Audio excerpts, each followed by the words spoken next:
Hello? Hello?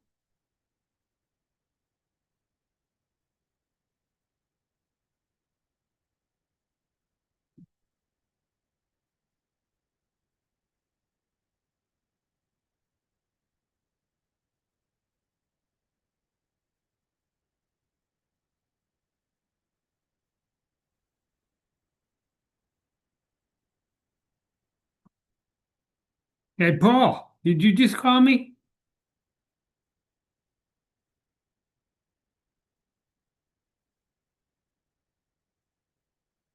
Yeah, you did. Hold on. I'll send it right. You know what? I'll just send. Well, hold on. Let me check. Let me check something. Hold on.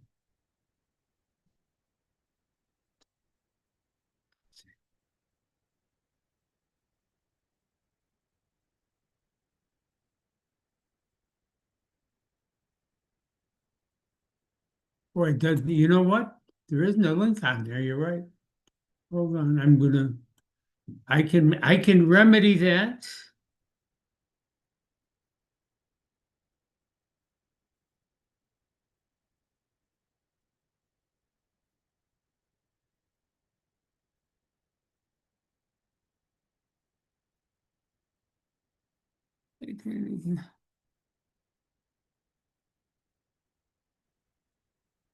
Zoom.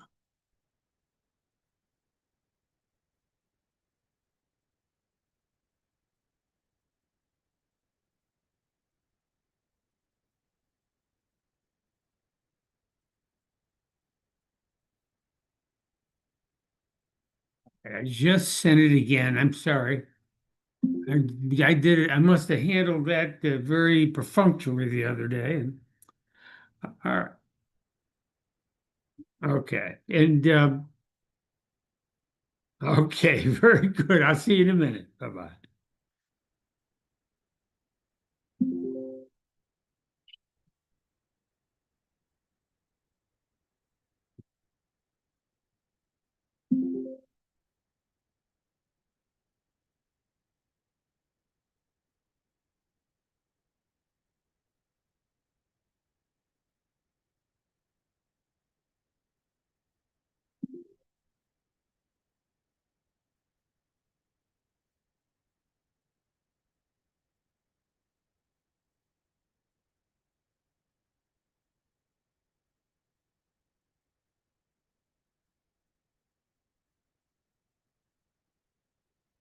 Hello. Hey, how you doing?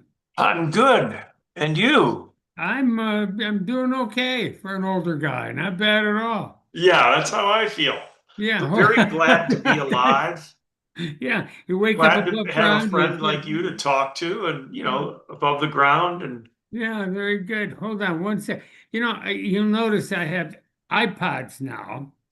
I just bought them a week ago. I'm trying to figure out how to use them. And for music and anything off my phone, they work really well. I can see right now I don't have them connected to yeah, Zoom. that's another bridge to cross. I, Yeah, I I'm see going what to you're saying. take these off now because I Okay. don't really need them here. They didn't, not working yet. But I was trying to find something just to help with my hearing. And a friend of mine said that he had gotten the iPods and it really did help. I haven't been able to get them to that point yet, but we'll see what happens. You do use it for your phone though? Yeah, well, I did. I mean, I've learned how to use it for the phone. It's connected to the phone. So Mhm. when I use it for the phone, I can hear very clearly. When I hear music, I can hear very clearly. If I'm watching TV on my phone, I can hear very clearly. But the more important things are conversation, just with Jackie or anyone else. And I haven't figured out how to make that work yet. Sort Uh, of like a hearing aid. yeah, it is the Yeah. equivalent of a hearing aid, and it has a few other virtues Yep. if it works. Now, one of the things that isn't a virtue, it looks like I have big pipes sticking out of my ear. But everybody under 25 seems to live with that. So, Yeah. My son, who's 40, is an inveterate user of them, and he uses their third feature, which is noise canceling. yeah, yeah, And he says when he's in a noisy place, it helps. yeah, That's rocket science to me. yeah. But believe me, right now it's rocket science to me. Yeah. I just get them Uh, in my, I haven't figured out how to make them work, I really. wanted to ask you something that Yeah. occurred to me just as we linked up, and if you don't mind, I'm going to jump and get No, it that's fine, over sure. with. I know you give presentations such as on stamps. Do Hmm. you do do you do any teaching anymore, whether it's a granddaughter or anyone? Well, our granddaughter, she is past the first three parts of her GED exam. The only one she had a problem, she missed the math portion by 2 points. Oh, what She a was heartbreak. devastated. 2 points. I mean, I would have given him $10,000 if she had given her the 2 points. Yes. So we're working on that again. She's going to take, but other than that, I was, two things happened, Paul. When I first retired, I was going to teach online for the online program, of course, a semester. Um, but when the AI came out, it came out that first fall semester I was teaching. I ended up with a class of only 11 students, but I caught three people using AI. And I just said to myself, I don't want to spend my life. I mean, at that point, I was 75. I'm going to spend the rest of my life trying to figure out who's cheating. Policing, yeah. Yeah, so I quit that. I was doing work with Penn State still, with the department, with the school, doing training program. And I liked that. And I made a little extra money, didn't have to make it, but it was nice to make it. And it primarily went to stamps. But there were issues with the college. In the end, they didn't much like me, the college, including Avis, for a variety of reasons. I'm sure in their minds they think they were probably absolutely correct. I think they're nuts. But at one point, there were certain programs I could do and certain programs I couldn't do. And then it was pretty clear that anytime the school was trying to do something with respect to the training portion, if I was involved, they were going to give it a hard time, including questioning everything I did. So finally, one day I wrote to Elaine, I said, I'm done. I'm not doing this thing. So at this point, and I don't want to start a new business. I mean, I would do programs if it were easy and somebody else was setting it, but I don't want to start it. So at this point, I haven't done anything for about a year. But why do you ask? Any reason for? Um, well, I'm sort of I mean I look up to you and Well, a thank you. little bit across to you too, we're Yeah, I'd, contemporaries. And yeah, I guess I just kind of wondered whether you still I think I could take on just one little extra thing. And I don't want to do a course. yeah. So there are other ways to scratch that itch. And it um but I'd like to find a way Well, to I'll tell you what, if you want to think about how we might partner on something that would be uh-huh. easy to accomplish and not, I Yeah. figured I was doing these training programs online in the afternoon. So I take a 1 day program, but it would be 2 afternoons. I'd advertise it all over the US. We had people from Hawaii all the way to Maine would show up for these programs if you do them in the afternoon. And if you can, why don't we, Well, before you uh, I do have to say one of the things I'm interested in is whether you're tutoring, and you are tutoring your yeah, granddaughter. And that might be something that I would like to bring into my wheelhouse. It might be literacy, but mhm, at the basic level, assuming I could learn how to teach people to read, of course. But I guess the nub of it is sort of motivating people to want to learn yeah, and hmm, to sort of defy all the yeah, temptations and hmm, shortcuts and easy shit that now pervades yeah, colleges and high hmm, schools. And hmm. so that's maybe as I just this is occurring to me as we're talking. Um, and you do, you must get a lot of satisfaction out of your granddaughter's Oh yeah. development. I mean, obviously. Well, I will say that it has been one of the virtues of this. I mean, it's nerve-wracking. It's Is your it? granddaughter. Well, for me, at least because it's my granddaughter. I don't think it would be nerve-wracking if it weren't my granddaughter. I, if dreams of all dreams, is she'd have been brilliant from the beginning and finished high school a year early and been accepted but that's just not where she's at. My job, right from the beginning, pretty clearly was to help her want to learn, number one, and number two, learn how to learn. And within a year or so, we got her to the point where she wanted to learn. And the past year, very clearly, she's learned, I think, how to learn. One of the indices of that is that she asks a lot of questions and she challenges me when for example, if I send her a homework assignment, there are times where she's written back to me, says, "Is this all there is? Do you have not more? I mean, uh, shouldn't I be working on this?" I mean, she's thinking 2 or 3 steps ahead of where I was thinking, already understanding where she would need to go to, succeed in what she's doing. What year is she? She'll be a senior. She's 19, just turned 19. She would, if she had finished up, she would have finished before her 19th birthday. So we think she's going to finish in a couple months now. When She did got she quit conventional? conventional during the COVID was Oh, when they had they grew very disenchanted with the public school, correct? it wasn't that they were in a private school. They were Private, oh, in private a school. Catholic school, not an expensive Catholic, but it was a Catholic Yeah. school.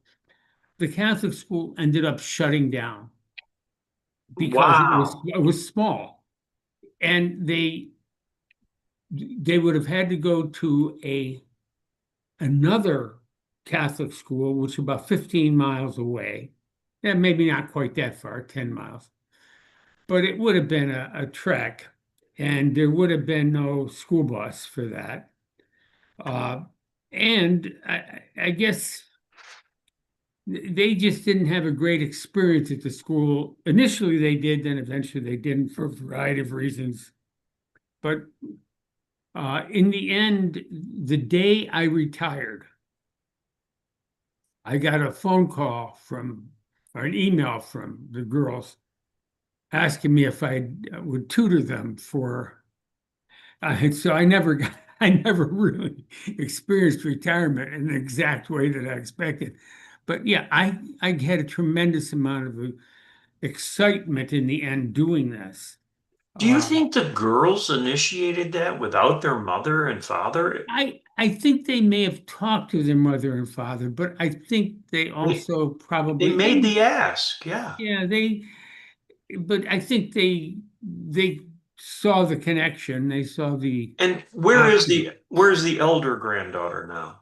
She is in SUNY Albany. She is started a major. They started a new major on gaming theory and Yes. gaming design, and she's in that and very excited about it. She's been in that program. She started that program in September. Before that, she had taken several courses at a smaller Catholic school right down the street from where they live. But she's now at SUNY Albany. Most of the courses she takes are online, but I think some of them are going to be in class. So the reality, she's moving along and Yeah. starting to get back into the I swing think of academic gaming, life. did I hear the gaming, which is so Mm. interdisciplinary? Yeah. Um, I think I heard, I forget. It's either, I think it's bigger than movies and Well, something else put together, and maybe porn, which is, or is it that porn is bigger than gaming and movies? Anyway, I don't know. I it's never. it's cutting edge. Yeah. And I don't mean to disparage it No, by no. referring to it in the same sentence as No, porn. no, no. It's interesting. I haven't played many games online, I must say, but I used to play solitaire. I mean, this isn't what they talk about anymore. I have no idea what goes into this, except I know that a lot of it is designing these games and the artistic element that goes into that, Yeah, and beyond the digital issues. So I right. don't. I just, when you say something's beyond you, this one's beyond me. Except she loves it, so Well, great. that's all. So how have you been doing, you and Marcia? Well, pretty well. We hosted our son here for a week, Mhm. sort of straddling 3 days before Christmas and 4 days after. He had a horrible time getting out of our little tiny airport in Yeah. the middle of all those winds and the Oh, storm. yeah. Did you have that Yeah. influence? Yeah. We had very bad winds. Very 50 to bad. 60 mile. He was supposed to go Monday at 6 days ago at 10:30 a.m. and he got home Wednesday morning at 2 a.m. and we took him Wow. to the airport 3 times and Where's turned. he living now? We are in State College. No, Uh, where's he living? Where's oh, your where's he living? He's in Houston, Texas. in He Houston? he He's back in relocated from Houston. Okay. London some Yeah. time back, Yeah. and he finished a midlife MBA, and he's making a switch from, Mhm. well, at least he's beginning to switch from being an engineer who gets oil out of the ground Mhm. to being more on the business side, mergers and Mhm. acquisitions. And that's a welcome change for him. Good. Yeah. Very good. Well, I'm glad he's doing well and glad you got to Um, spend time with him. More generally, Marcia could walk a little more. I'm Mhm. having to lobby her a little more on Yeah. walking. I mean, she does shopping trips and Hmm. other things, but I've got to get her. She has been coming to a morning exercise class with me until recently. Hmm. She doesn't, for good reason, she doesn't like particularly the instructor and particularly the music they play. What kind of music do they play? That's a lot to ask. Yeah. I go faithfully like a very devoted disciple. That's probably my biggest boast right now. Um, and we're going to go for 4 weeks to Houston, starting on February 19th and taking Hmm. us into what's supposed to be one of the nicest months of the Houston Hmm. weather cycle, March. Hmm. um, my brother and his wife and my sister, all of whom live in the Twin Cities, are coming down for different periods to visit. Houston isn't, a tourist magnet kind of No, no. city, but when you live in the Twin Cities and the temperature is 4 below 0, hey, it looks pretty good. I was in the Twin Cities only one time on business, but I was there. It was the 1st of March, and it was 30 degrees, and there were people outside in shorts playing frisbee. And I'm thinking, it must have been a very cold winter there. I mean, even upstate New York isn't that bad. I mean, you figure. Although Yeah. we were at the supermarket yesterday, and we saw a guy in shorts, and a Buffalo Bills t-shirt. Isn't that something? Yeah, you wonder how that happens, but Well, around here, I would theorize, at least wonder whether the guy couldn't afford a pair of pants. I mean, God, you've seen our rural poverty, or yeah, have you? It's yeah. pretty bad. Oh yeah, yeah. No, I know that we lived in Pennsylvania. We lived in Oh, Altoona, that's right. and You you did know, you live in near St. Francis or we lived in Hollidaysburg. I oh, used that's to a drive up. charming little town, yeah. Yeah, I used to drive up to St. Francis, obviously, when I was teaching there. But I've been. My mother was from Pennsylvania, and my whole life I've been going to Pennsylvania. My first year I was born, I didn't know we were going, but we were going. So, and then my parents moved there in 1972. So I spent a lot of time there just visiting them. I was always aware of how desperate parts of Pennsylvania are. Did your parents move to the Altoona area? Yeah, they moved to, well, to Hollidaysburg. Hollidaysburg. What happened? Did he have a go ahead. No, go ahead. What was the Well, question? did he bring his grocery No, business? no. He No. closed. That's when he closed the store. My father at that point was 72, Yeah. and he was about 60 years old. He closed the store, and he went down. My mother's brothers had a construction business, and he would help out. He would just, work part-time in that construction, helping out, not in the construction, but in the Yeah. business side of it, And they, what they did, the brothers had bought a piece of land just outside of Hollidaysburg, and it was about, I forget how many acres, 15 or 20 acres that they were developing. So my parents built a house there, and that's who Oh. they lived in. That when Jackie and I were at St. Francis, we actually remodeled the house, made it a two-family place, and lived in that development. And then eventually the brothers got out of the business and it died down. But that's why they moved there. But my mother's family was there. My father had family that had moved there already anyway.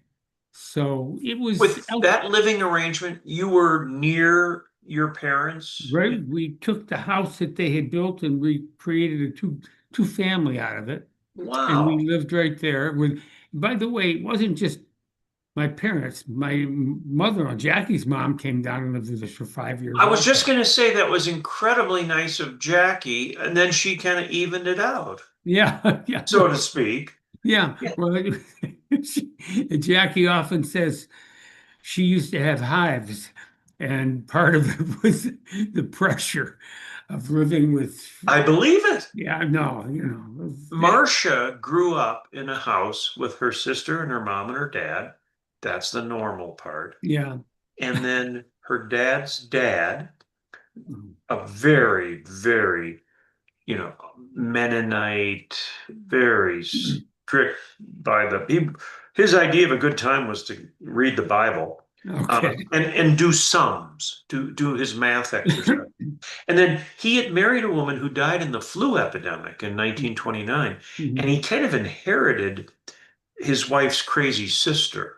Oh my goodness. Talented, but personality, not crazy, but personality disorder. So Marcia grew up in a home with a grandfather and a great aunt, Yeah.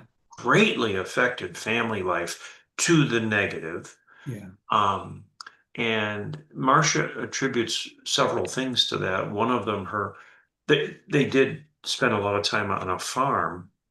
And one of them is her love of animals, which Mhm. got her away from all the people issues in the house. Mhm. Well, Yeah. I think all of us can imagine issues that affected us from childhood. I mean, I had a pretty good childhood. I had really great parents. We lived across the street from my grandmother, who was the equivalent of a Middle Eastern dictator, and an aunt who, when we went after being married 25 years, we went up to visit one time, and she said to Jackie, I never really liked you, but now I think I'm beginning to like you. I mean, these are people who Plain totally spoken. unfiltered people who I can't even tell you. I'll share something. I haven't told many people. I've told, Jackie knows this because she was with me. I didn't go to my grandmother's funeral. I Yeah. could have gone. We were on our first vacation that we'd ever taken alone because Jill was with her dad. This is 1986. We were up in Maine, and I got a call that my grandmother had died, and we were, I'm totally expected to show up for the funeral. And I put the phone down. I said to Jackie, I have a hard time going there and acting. I know the Arabic funeral. People throw themselves on caskets and they cry, how can this, she drove me nuts, very frankly. And You didn't go. we didn't go. We got there, let me put it this way, we got there a day late. There was still Yeah. family hanging around, but I just couldn't. And that was all from childhood. I mean, from the tension she created. And most of the time we lived across the street, not even in the same house. So, but boy, she could create a mess. Yeah. And Jackie gives her a lot of leeway historically. Jackie says, look, she had two arranged marriages by the time she was 20. The second one was to a guy 30 years her elder, who So already had, Jackie cuts her a break on some yeah, of. I don't cut her a break at all, Yeah. but But Jackie but does. well, I get both sides of that. Yeah, but whatever. I can understand why Marcia would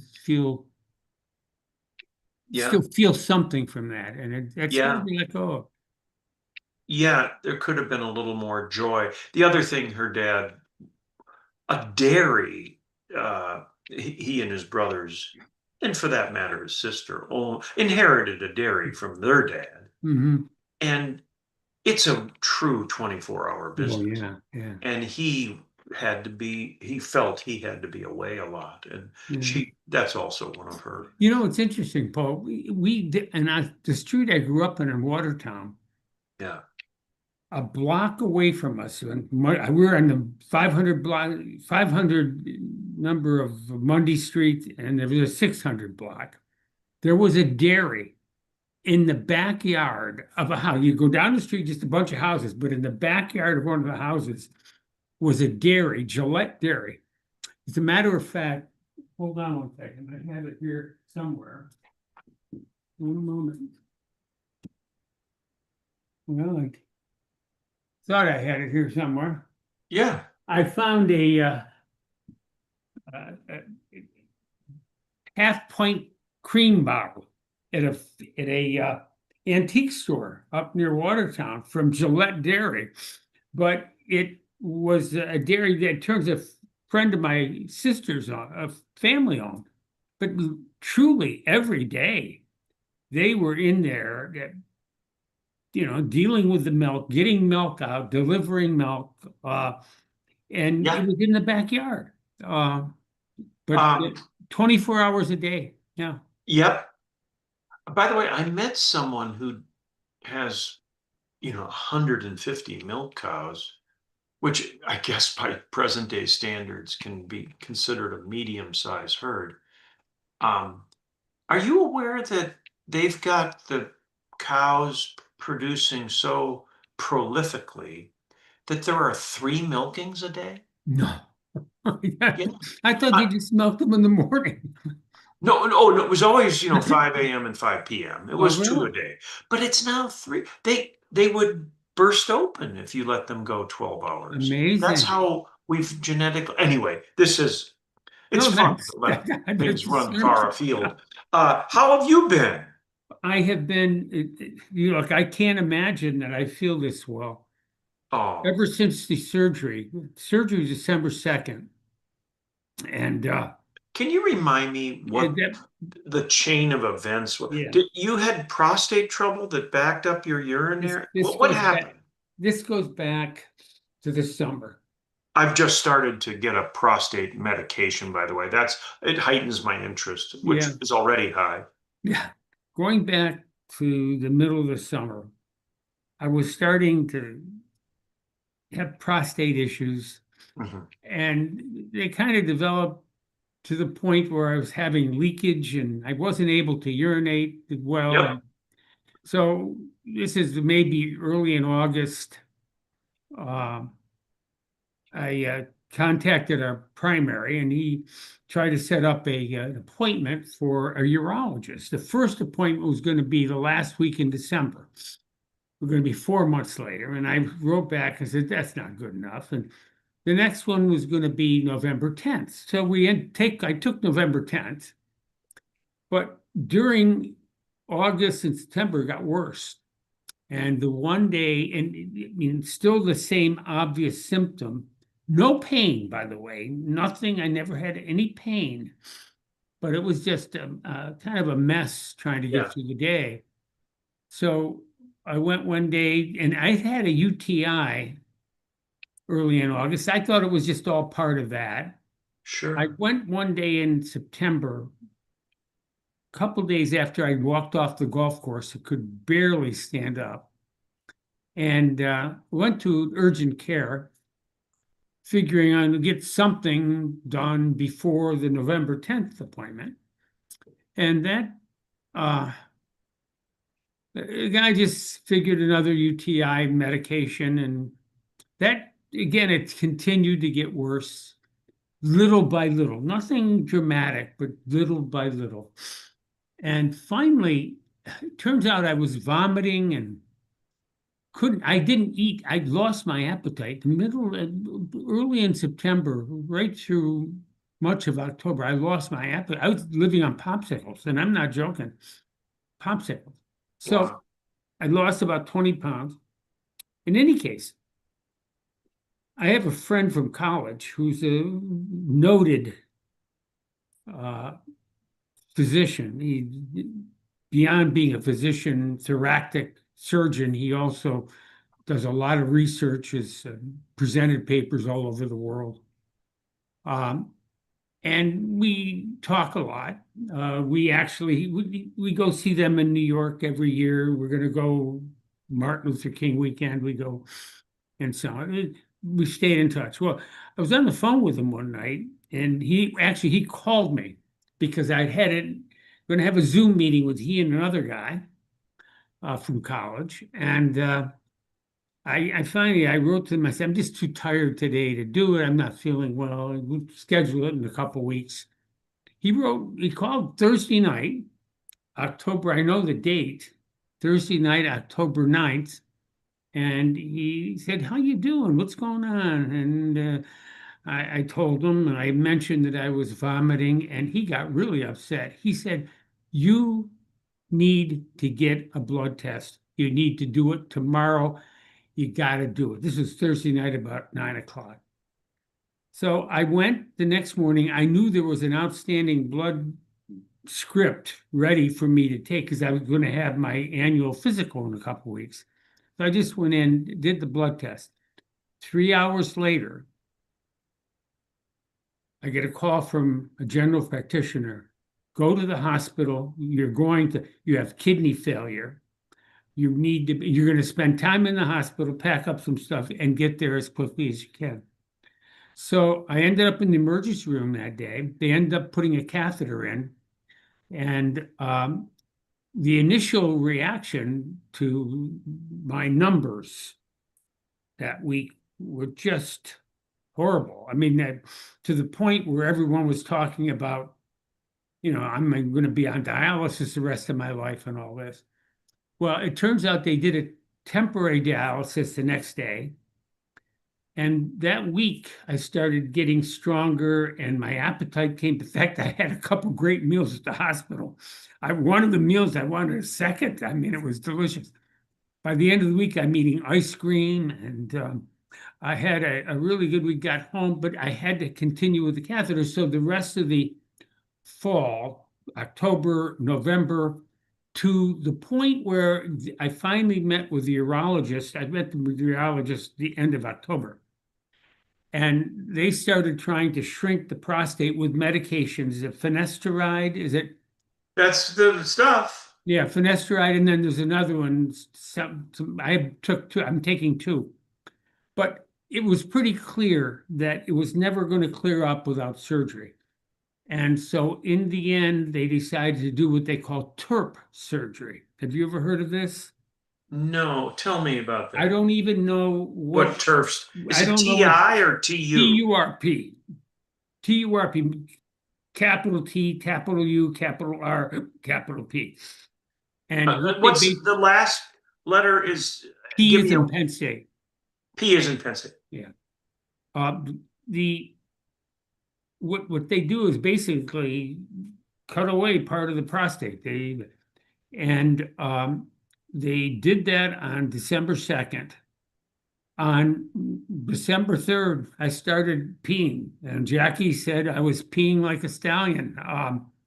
Everything, and it first got a little bloody. It was supposed to be like that.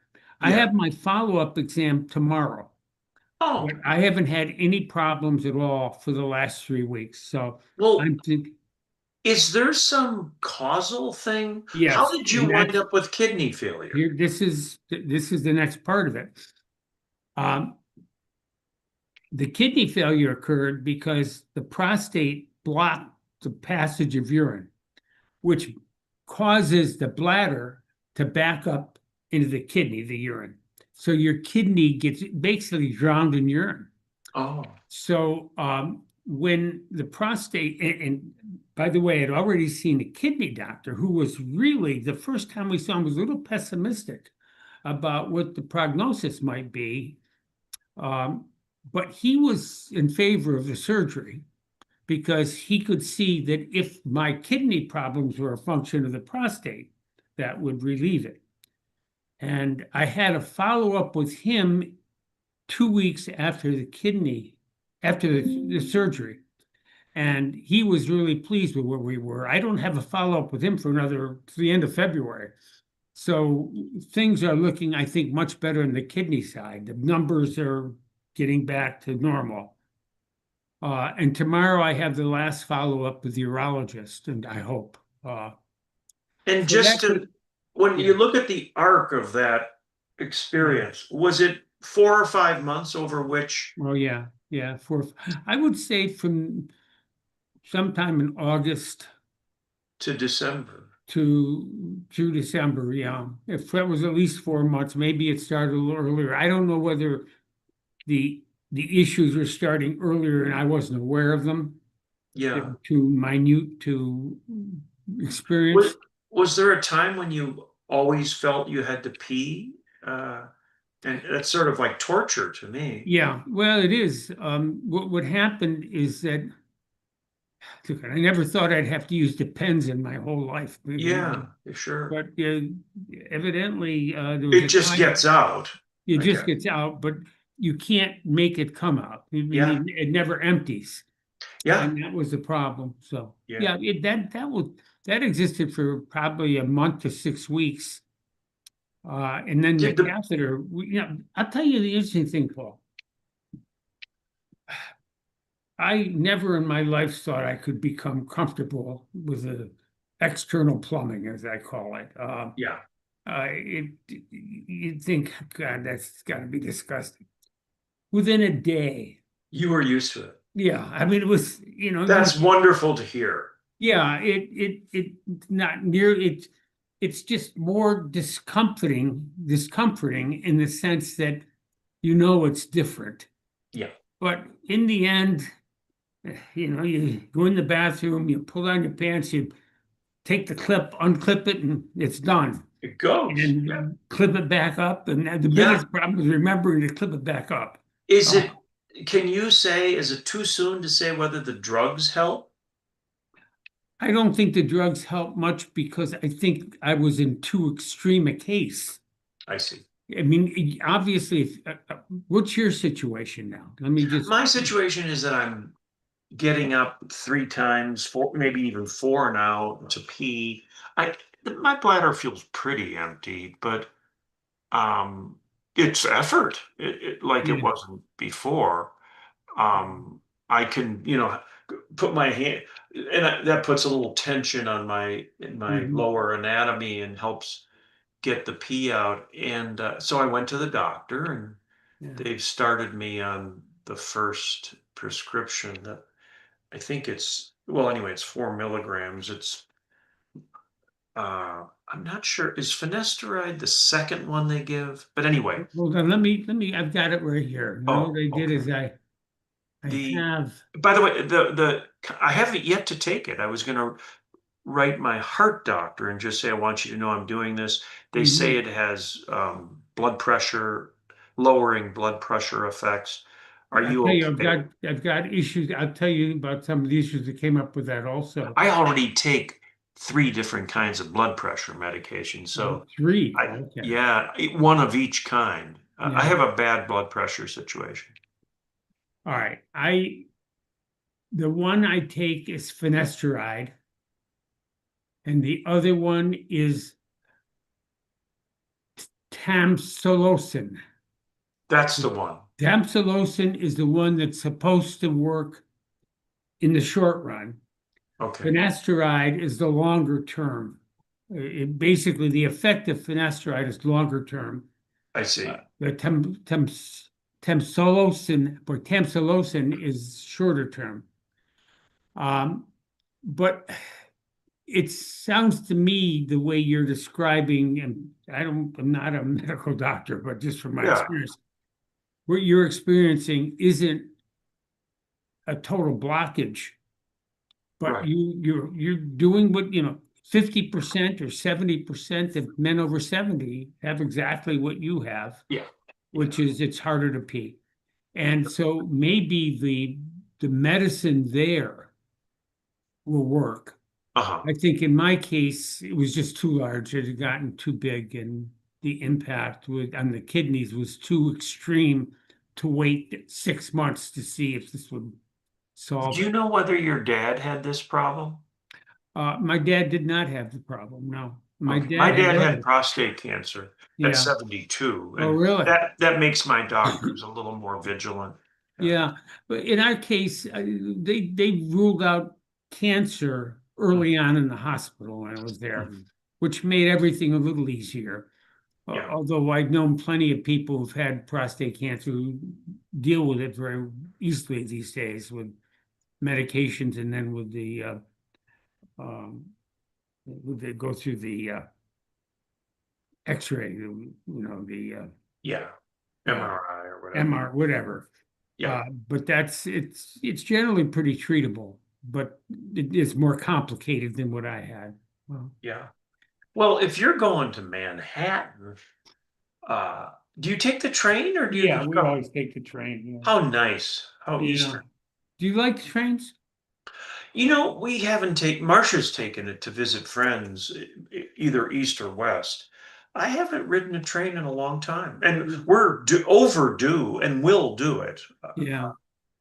We used to take a couple times we took the auto train from Washington to Florida and back. We loved it. I love sleeping on the train.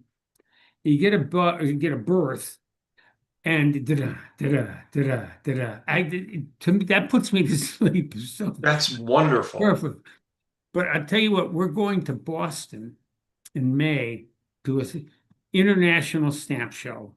Only happens once every 10 years. And we've always wanted to get a train to Boston, but it was a very complicated procedure. Go to New York City and get a train up, but it was complicated. But now they have one direct train from Really? Albany to Boston a day from 3 o'clock, but it takes 5 hours to get there. It's a 3 hour car, 5 hours to get there.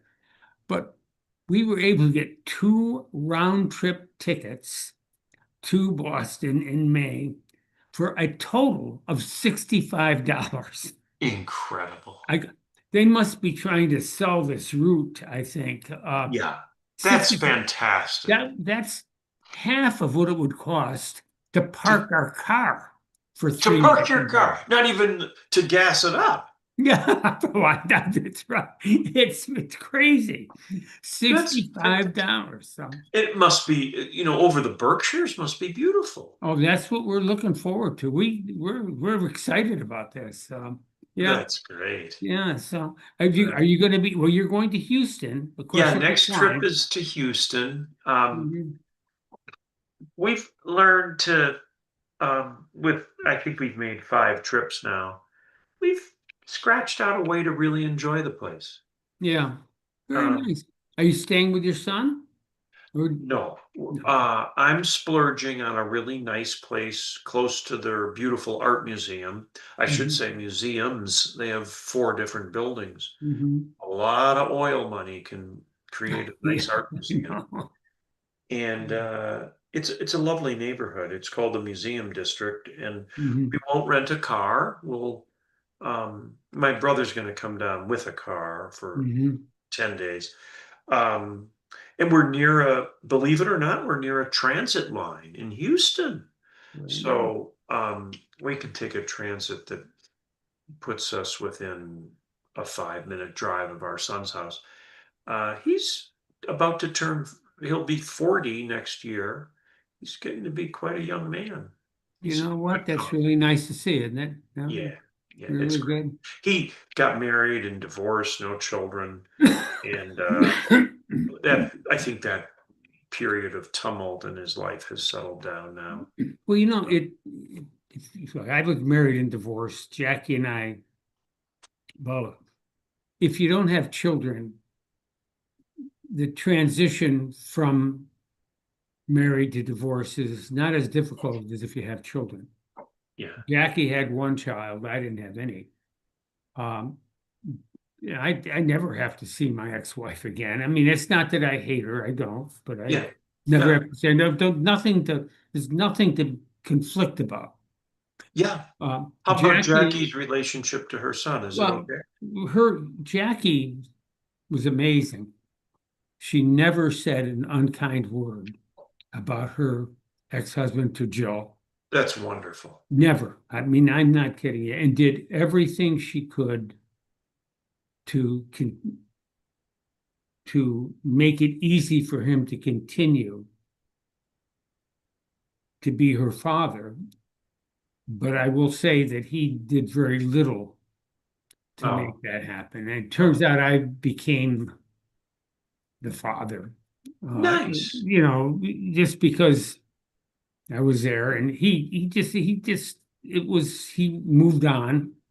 And Where is he? he's about 20 miles from here.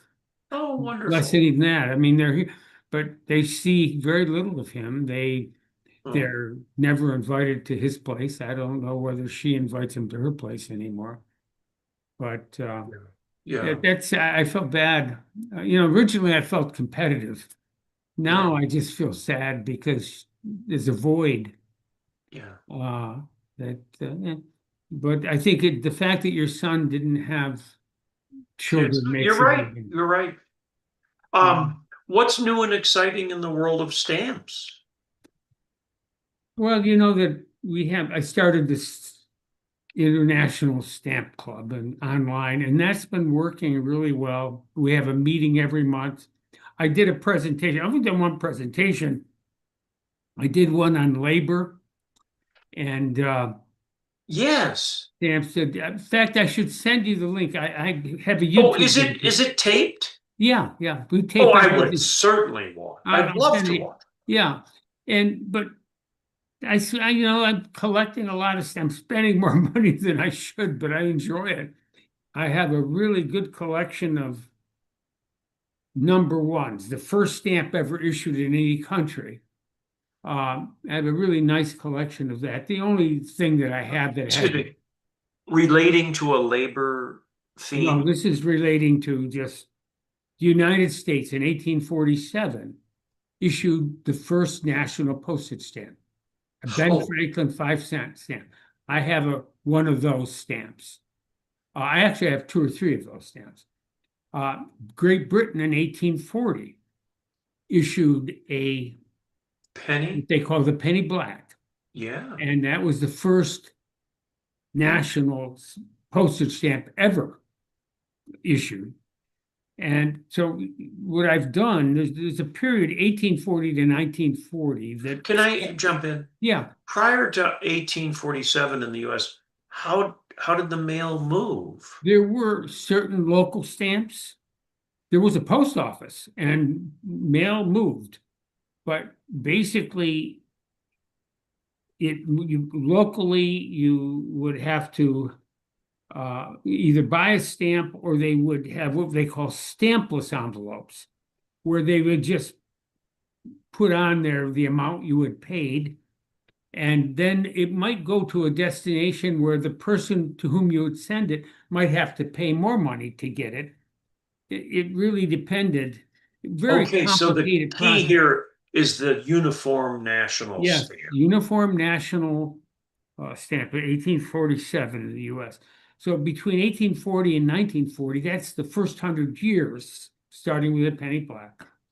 Scott albums, they're the ones who kind of created a whole bunch of albums that are popular in the US. They have an album for that period of time. What I've done is I've worked on just that century, that first century. And I've tried to collect as many of the number ones from around the world that I can. There are approximately, Wow. let's say, 500 or 600 options there, places that don't exist anymore as stamp issuing authorities and stuff like that. And I have maybe 400 of them at this point. There are some, Paul, that I'm never getting. For example, Hawaii number one is you'd have to pay about $500,000 for. Yeah. British Guiana, probably $4 million. I really haven't saved that much. And But am I following it correctly? In each of these juris geography places, you're talking about its first national yeah, or regionally wide. Yeah. yeah. Huh. And there are 600 of them. Well, I'll give you an example. Germany, that's Germany. Yeah. Did it have 7 of them or 10 of them or? It had, for all of its provinces that became part of Germany for a period of about 10 years. Germany became Germany, what, 1872, for about 20 years in that case. Places like Prussia, Yeah. Saxony, Schleswig, they all printed. So I have some of those. Italy, same thing. Italy became, I think, Italy in 1860 or 1862. Again, for about 10, 12 years, you have Tuscany and so on. Tuscany is a very expensive one, but I have some of the other provinces of Italy. So Italy is in, another 10 or so stamps. And then you have Italy. There were stamp issuing locations that are a result of war.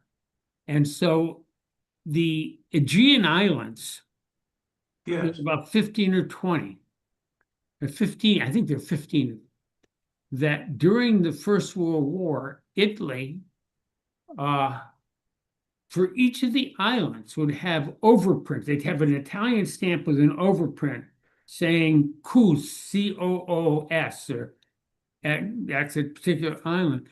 and I have all of those. That would get the letter to one of the islands Yeah, well, it would get the letter on the island. You would use it on the island to to get send it it. back to the mainland Yeah, or to or to mail another on the island. island, or to mail on the island. And it only existed for a few years because at the end of the war, there was no need for that. Yeah. But there's issue. I'll give you another one, Madagascar. Um, let's see, yeah, Madagascar. Hold on, I will share with you.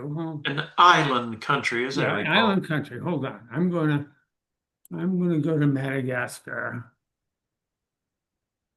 First, I've got to go to. While you do that, my nephew, who I'd like to tell you about when you're done, Yeah. it has just started as a maintenance man for the post office in Berkeley, California. Oh, really? And Okay. he's telling us really good, interesting stories about life in the U.S. Mhm. postal system. Uh, Does he like it? I take it. he does. It's a world, and I mean, it's such a window on the world. I'm getting the same feeling listening to you. What a window it is on history. All these Yeah. jurisdictions becoming United Nations, unified nations, Yeah. and it's a window on any number of aspects of life. I mean, Yeah.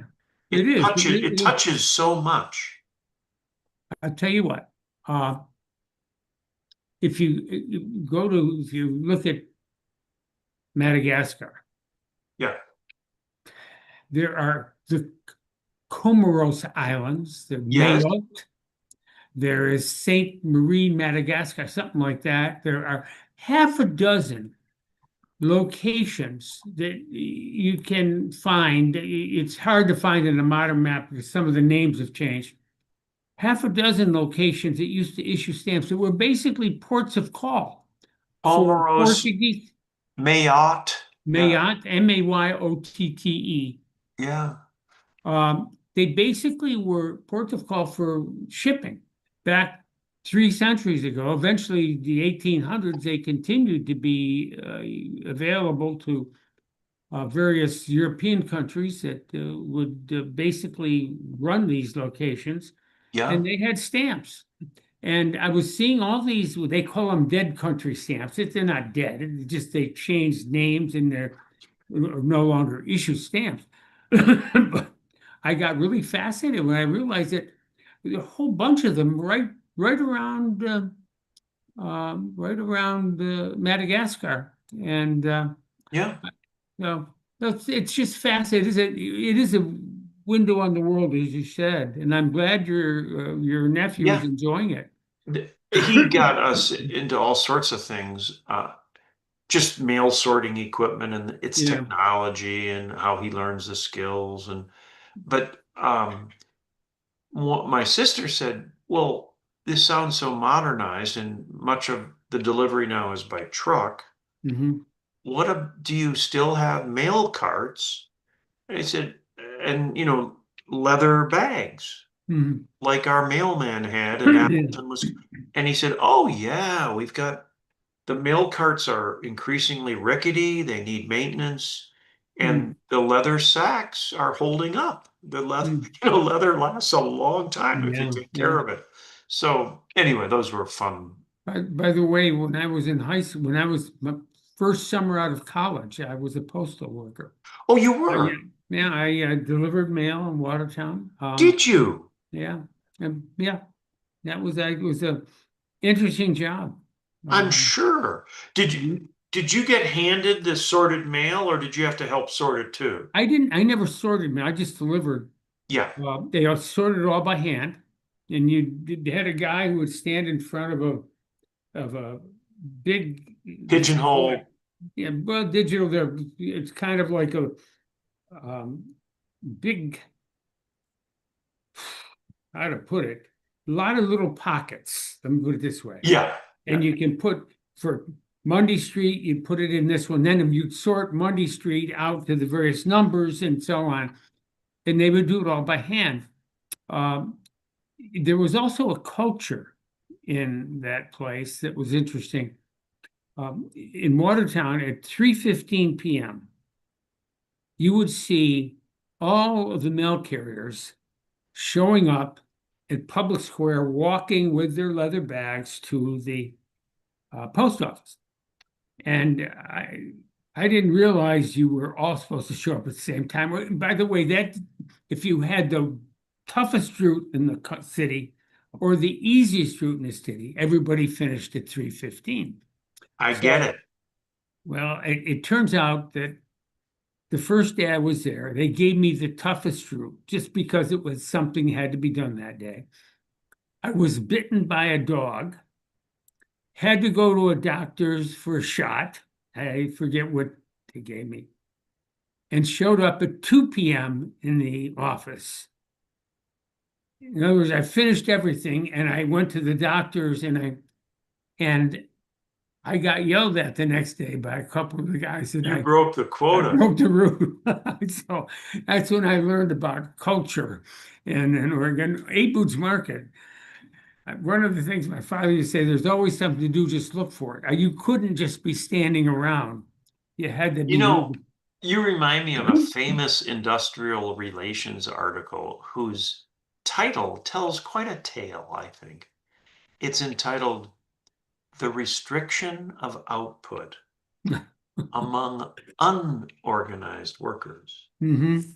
How there's something in the worker mentality that wants to, Selig Perlman called it scarcity consciousness.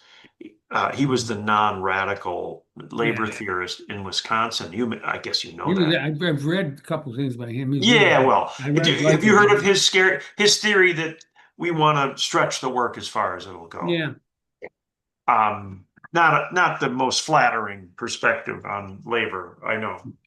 Well, that's a kind of a survival Sure. labor. I mean, it's what you'd expect a bit of from people who need to survive.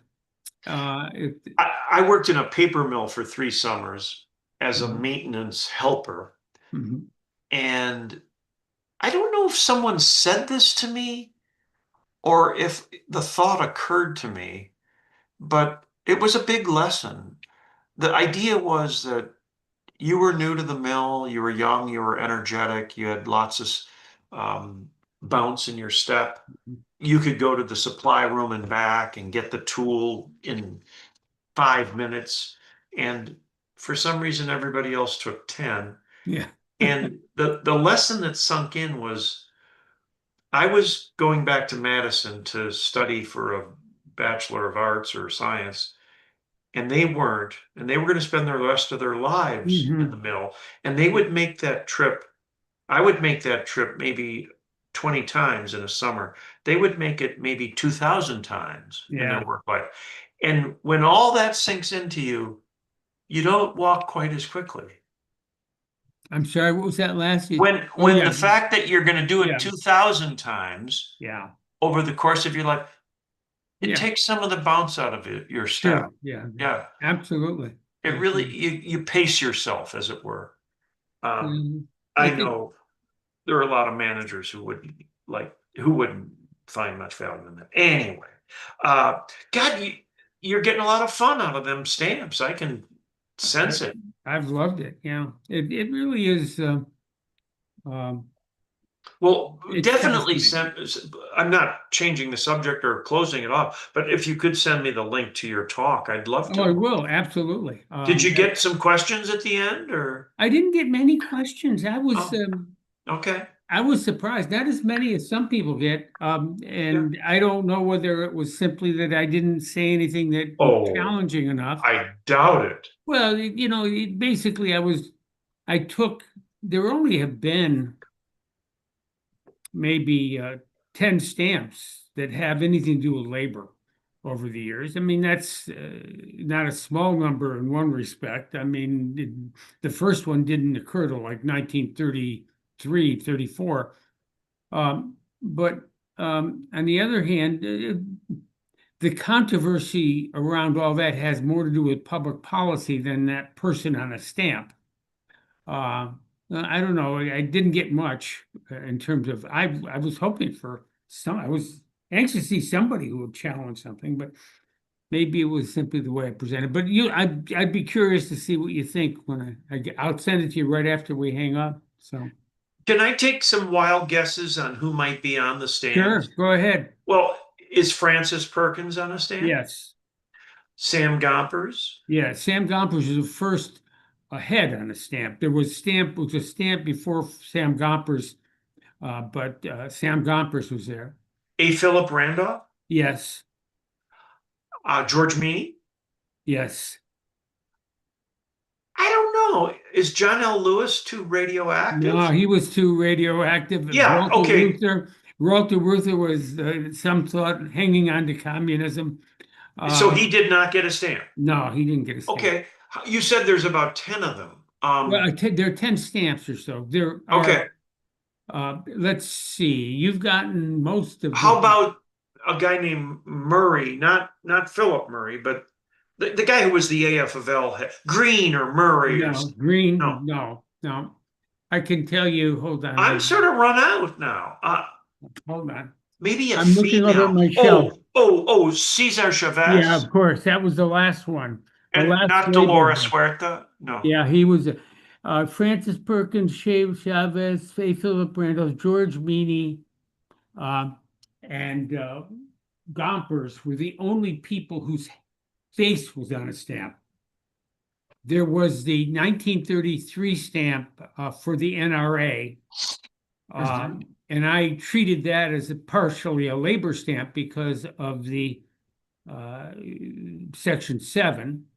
Sure. Then there was a stamp, I think it was 19, no, it's 1959, 60, somewhere had to do with, oh, there was a Labor Day stamp. There was a collective bargaining stamp. There was a stamp um, celebrating organized labor. And for that one, hold on one second. I got Okay.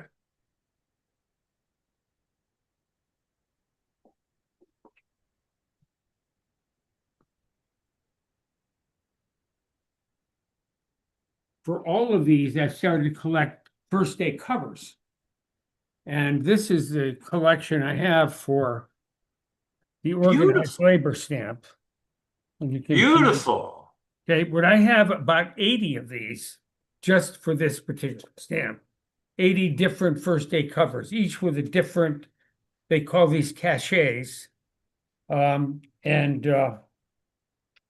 that they become, and they're not that expensive. You can get these for generally $2 to $3 or $4.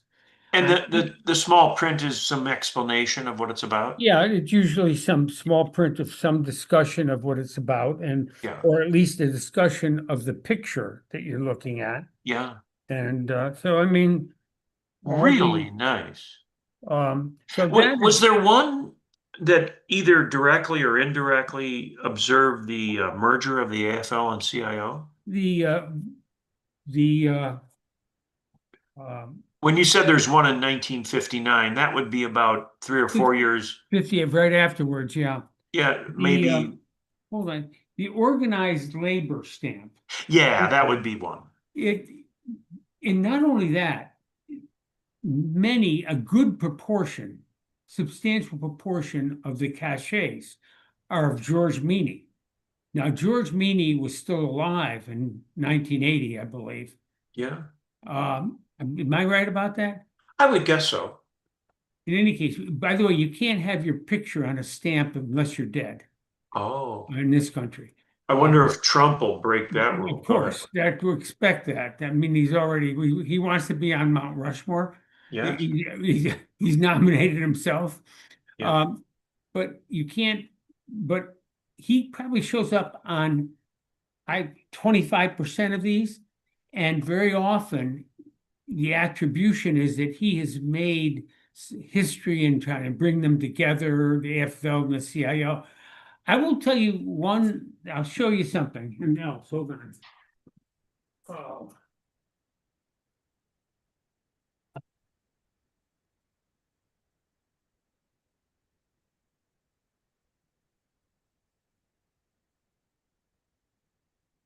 This is my Sam Gompers album. And I maybe have 30 or 40 covers from Sam Gompers. Oh, those are repeats of that stamp. Well, yeah, this is, in other words, these are first day covers, again, all different cachets of the Sam Gomper stamp. That was 1950. So Even, a single stamp can get different cachets. oh yeah, yeah. I mean, what happens is people, it's become an, a hobby all by itself. People will create a cachet Oh, and I then, thought the government did the cachet. no, Okay, the government can sometimes do the cachet. The okay. post office can do some. But these are all done privately. They basically create the cachets, or at least they get the first day of issue like this, and then on the first day of issue, plain cover, they put the cachet. But this is interesting because you will figure this out in a minute. I'll give you, here we go. Here's one.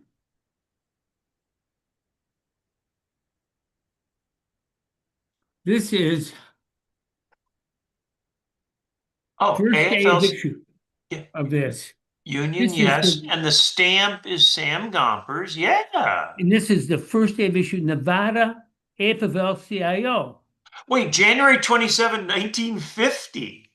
Okay, you know, obviously what they did is they got a pile of these first day covers that hadn't been cached. And sometime after 1956, whenever the Nevada AFL, they did this. So I have several of those Well, from does that different. mean that someone dropped that card in a mailbox in 1950 and left it blank? The people who get involved in these first day covers don't use them to mail anything usually.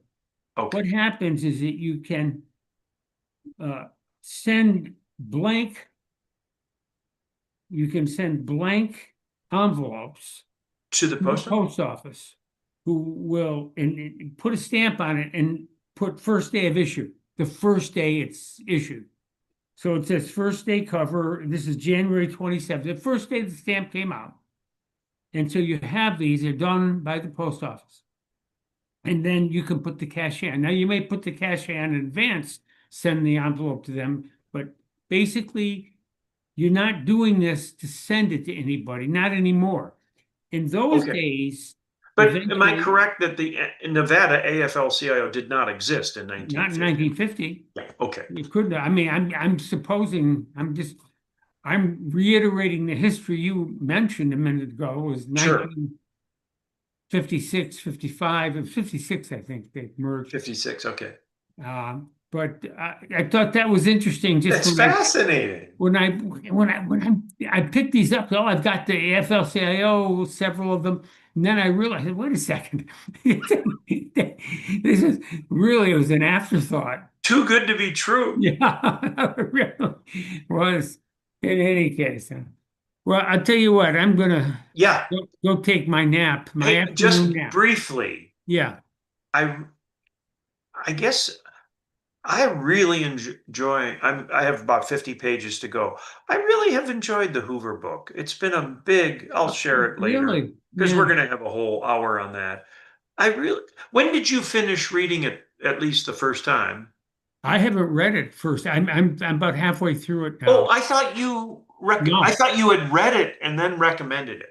no. I what I did is I had read. Are you familiar with a guy named DeLong? Mm, DeLong.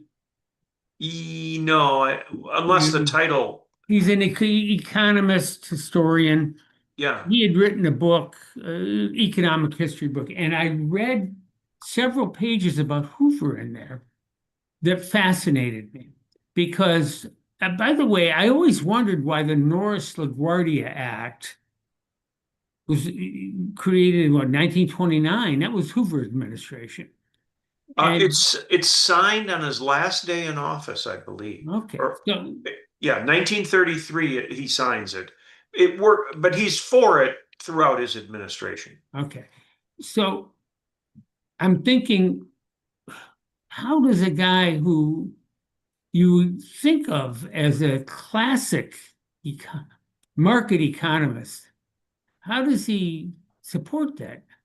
And when started, that's what got me interested in this. I did how to, and also they said some pretty interesting things about his life as an engineer and his life as a Quaker. And so as I'm reading the book, by the way, I'm in the just finished the chapter on the election of 1920, when they have a lot of information about progressive ideas and the degree to which he was comfortable with them. And in obviously in the platform. Yeah, yeah, he was comfortable with collective bargaining. I mean, he yeah, was comfortable with the progressive taxation.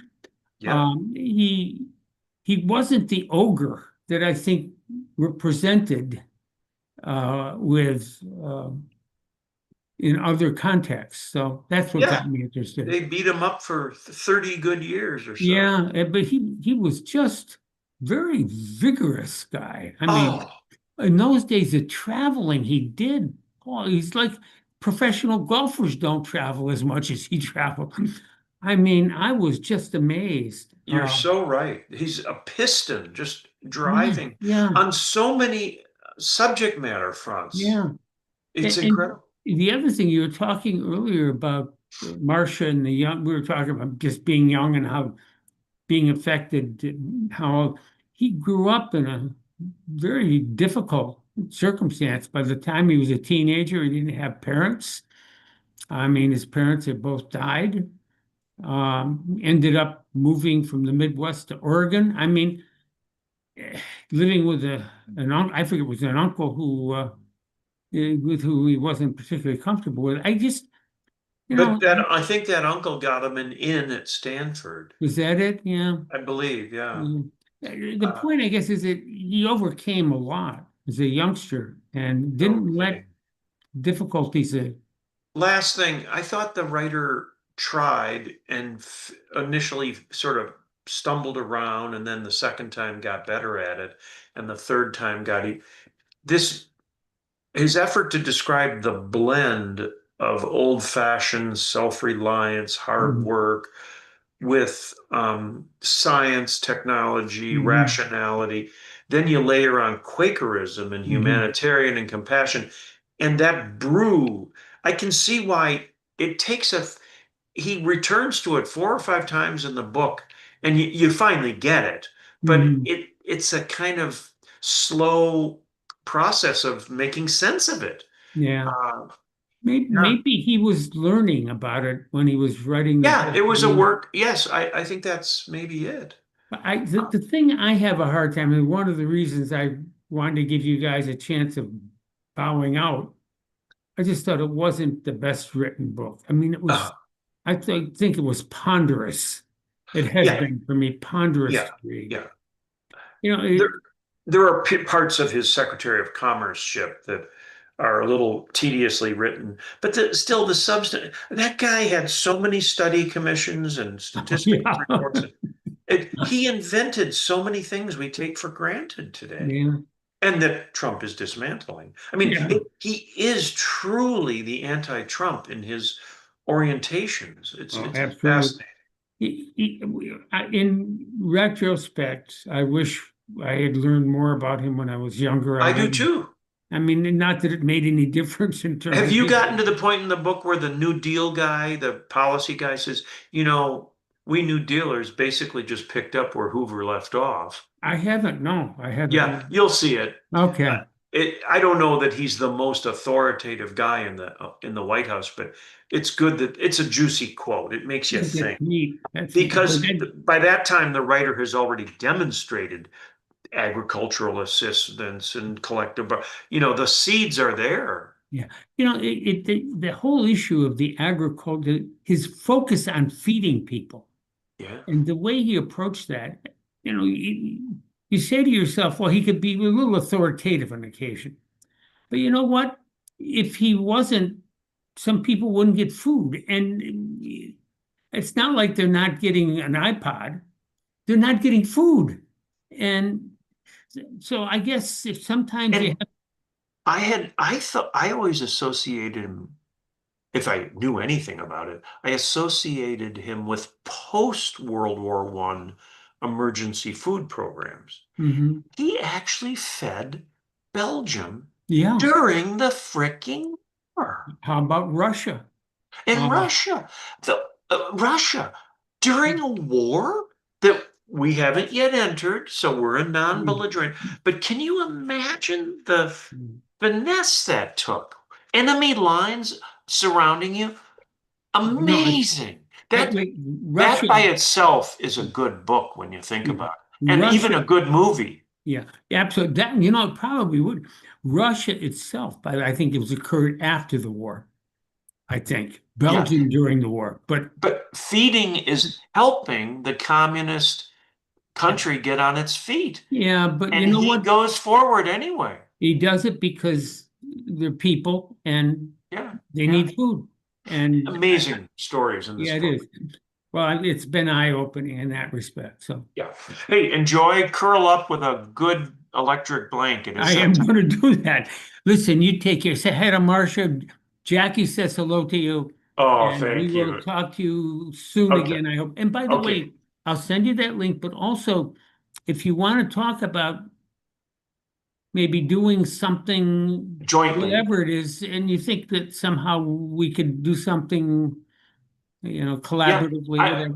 I think one of my desiderata, I don't use that word every day. One of my goals would be to keep it kind of easy too. Oh, yeah. Yeah.